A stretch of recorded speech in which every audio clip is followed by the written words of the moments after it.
दिया रसे भतार से हम बात करिले नहीं दिन भर मिले फुर्सत किए के लागल रात करिले बुझला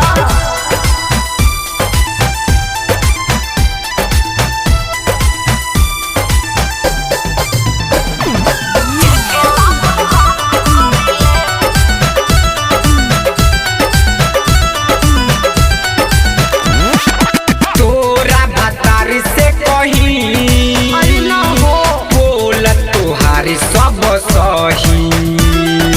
कोई बार ले देले बारे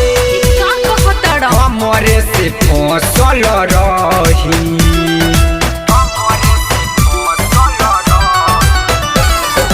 तोरा भतार से कही बोल तुहारी सब सही कोई बार ले देले बारे हमरे से फसल रही ऐसन करह सुन यादे हो कटी जाई शादी हमारे हो बट मजबूरी नहीं घात करिले